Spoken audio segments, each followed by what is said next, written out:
Cigarette খাওয়ার 10 সেকেন্ডের মধ্যে নিকোটিন ব্রেনে পৌঁছে যায়। এর ফলে ডোপামিন নিঃসরিত হয়, তখন মনে আনন্দ আনন্দ অনুভব হয় এবং কাজের প্রতি ফোকাস বেড়ে যায়। এর ঠিক 5 মিনিট পরে অ্যাড্রিনালিন নিঃসরিত হয়, যার ফলে কাজের প্রতি এনার্জি বাড়ে এবং মনে হয় যে টেনশন তাৎক্ষণিকভাবে কমে গিয়েছে। একটি সিগারেট খাওয়ার 1 ঘন্টা পরে নিকোটিনের পরিমাণ হাফ হয়ে যায়, ফলে তখন অস্থিরতা কাজ করে এবং কাজে মনোযোগ কমতে থাকে।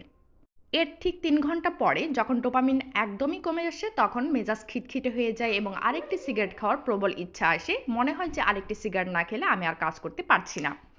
এর ঠিক 12 ঘন্টা পরে প্রথম সিগারেট খাওয়ার যে নিকোটিন সেটি আর শরীরে থাকে না, কার্বন ডাই অক্সাইডের পরিমাণ কমে যায় এবং অক্সিজেনের পরিমাণ বেড়ে যায়। শরীর তখন ঠিক রিপেয়ার মোডে চলে যায়। ঠিক 24 ঘন্টা পরে শরীরে যেহেতু নিকোটিন আর অবশিষ্ট থাকে না, তাই ডোপামিন এবং অ্যাড্রেনালিন আর আগের মতো আনন্দ এবং এনার্জি দেয় না।